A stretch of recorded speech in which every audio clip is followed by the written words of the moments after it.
Hai geng, kali ni aku nak share satu ilmu yang mungkin korang perlukan dan agak bermanfaat. Korang nampak tak Atroman ni? Atroman yang vintage ni, kaki dia agak rapat dan tak berapa nak cun. Aku nak try renggangkan dia jadi macam ni, yang bagi dia lagi mantap.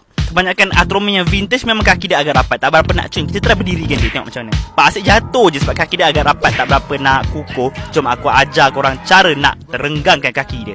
Okey, yang pertama korang on switch untuk mendidihkan air. Nak masak air, bukan nak masak Maggi nak mendidihkan air yang level dia mendidih, betul-betul mendidih. Bila dah cukup panas, korang tuangkanlah dalam bekas apa-apa, tak kisah bekas apa yang korang nak pakai, yang korang rasa sesuai. Dan korang ambil Atroman yang korang nak buat tu. Aku saja ambil lagi satu ni, kaki dia pun agak tak berapa nak cun lah. Okey, kita rendamkan kaki dia macam korang nak mandi kolam air panas tu. Tapi aku rasa kalau rendam kaki pakai air panas melecur. Kalau korang rasa macam tak ngam, korang baringkanlah dia. Lepas tu korang tindihlah dengan barang berat supaya satu badan dia boleh kena air panas. Lepas tu berbuih-buih kau. Setelah beberapa minit korang rebus Atroman ni, korang angkatlah dengan berhati-hati sebab air masih panas. So pandailah korang angkat kan.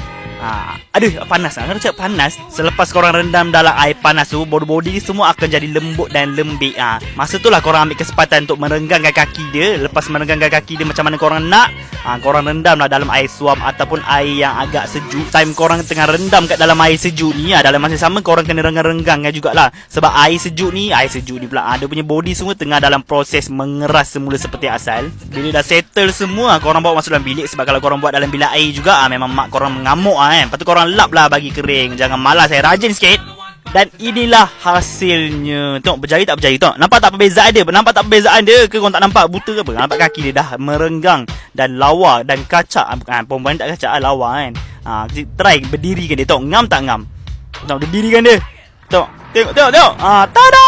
Nampak? Ngam tak ngam? Ni bersama pun ngam tak ngam. Berdiri dengan kukuh dan stabil. Aku saja ambil lagi satu saja nak buat lagi lawa kan. Yang ni sebelum. Sebelum tak boleh sebab kaki dah agak rapat. Yang ni selepas pula kita berdirikan dia. Ngam soy. Okey, itu saja video aku untuk kali ni. Bye.